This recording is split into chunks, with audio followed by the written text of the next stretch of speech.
किसानों, नौजवान साथियों,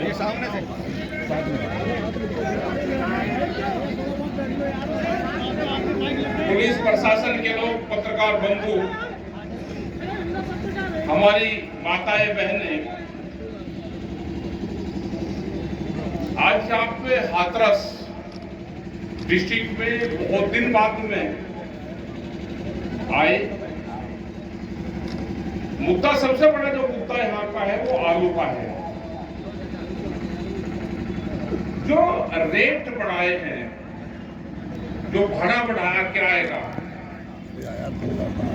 वो बड़ा इश्यू यहाँ का है।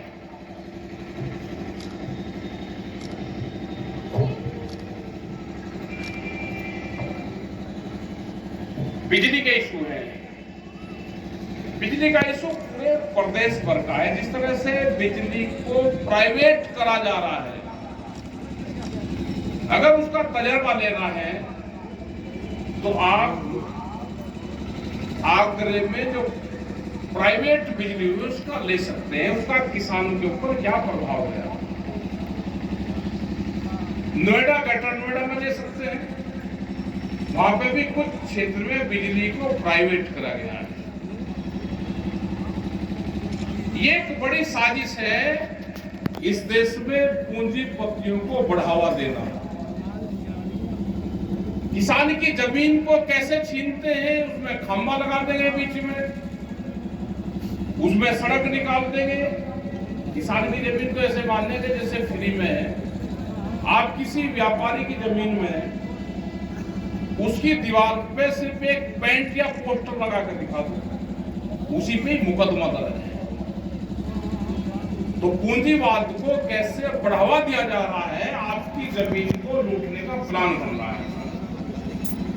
देश को और ज्यादा गरीब बनाने का प्लान बन रहा है। बहुत सी योजनाएं सरकारों की आई। एनजीटी के नाम पे, नेशनल ग्रीन ट्रिब्यून के नाम पे योजनाएं आई कि दिल्ली और एनसीआर में 10 साल से पुराना डीजल का वाहन नहीं चलेगा। उसमें ट्रैक्टर, जनरेटर, पंपिंग सेट,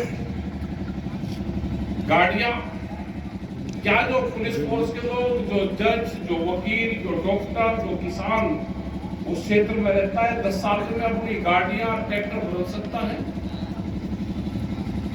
गाड़ी 10 साल में बदलेगा, वो कोई दूसरे क्षेत्र का खरीदेगा, वहां पर नहीं खरीदी जाएगी तो कंपनियों को फायदा होगा। बिजली प्राइवेट जा रही है, गाड़ियों का यही हाल है। स्कूल प्राइवेट बहुत स्पीड से बढ़ रहे, मेडिकल हॉस्पिटल बहुत स्पीड से बढ़ रहे, वो नहीं मिलेगा क्योंकि पॉलिटिकल पार्टी भी काम नहीं कर रही। कुछ जो विपक्ष के लोग हैं वो भी कोई काम नहीं कर रहे। पहले होता था कि जब वे सत्ता से बाहर रहते थे या तो जेल में रहते थे या आंदोलन करते थे।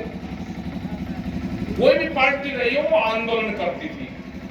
अब नहीं, एक आंसू गैस का गोला नहीं चल रहा, एक लाठीचार्ज नहीं हो रहा।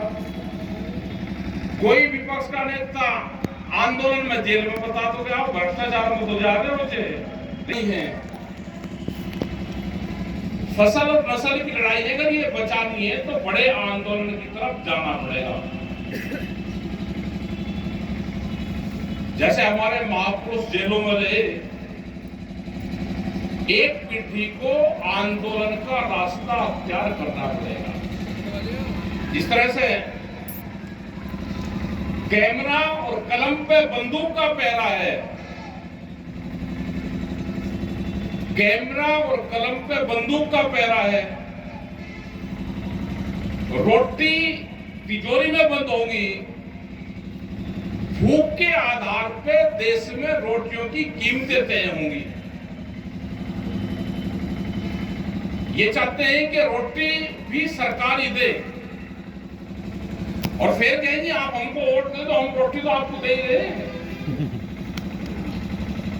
जब ये जमीन उनके हाथ में चली जाएगी तो बाजार में अनाज के उसकी कीमतें क्या रहेगी, उसका अंदाजा अभी देश की जनता ने नहीं लगाया। आप देखोगे बहुत स्पीड से जमीन आपकी खरीद दी जा रही है। जिसके पास में जमीन वो कर्जदार व्यापारी, जो बड़े बड़े लोग हैं, वे जमीन खरीद रहे, कहां से पैसा लेकर आ रहे। ये एक बड़ी प्लान बनी हुई है कि किसान की जमीन जो इसके पास में 50, 60, 70 साल से हमारे पास में जमीन आई, उस जमीन को दोबारा फिर उन्हीं जमींदारों के पास में वो जमीन चल जाए, रजवाड़ों के पास में जमीन चल जाए। वे रजवाड़े तो खत्म हो गए, लेकिन जो नए कंपनी के रजवाड़े आए हैं उनके पास में देश के किसान की जमीन चली जाए। क्योंकि इंडस्ट्रीज के लिए लेबर चाहिए तो लेबर एक्ट में संशोधन करा।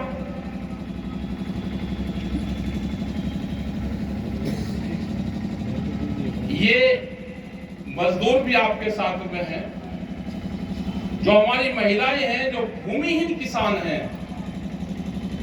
पिछले 2 साल में करीब 20 रुपया रेट दूध का कम हुआ। अब भूमिहीन किसान का फसलों के दाम से तो सवाल है नहीं। जो भूमिहीन किसान गांव में रहते हैं, जो महिलाएं दूध का काम करती हैं, जो मजदूर हैं, क्या बजट में कोई दूध की पॉलिसी आई कि उसके रेट बढ़े? वे कैसे अपना गुजारा बसर दूसरे के खेत में घास काट के करती है? क्या उसकी कोई योजनाएं आई? क्योंकि दूध भी बाहर से आना शुरू हो गया है। एक देश है टर्की, चिप्टी सेन वहां का किसान संगठन है, वो हमारे संगठन से जुड़ा हुआ है। हम करीब 20 साल पहले, 15-20 साल पहले वहां पे गए तो उन्होंने कहा कि आज से 25 साल पहले हमारे यहाँ का पशुधन खत्म हो गया। उनके वहां पर कोई पशु टर्की देश में नहीं है। हमने कहा कि वजह क्या रही कि यूरोप से इस्तांबुल एक शहर है, वहां से यूरोप लगता हुआ है, कि वहां से पूरा दूध यूरोप से सप्लाई होता है टर्की में।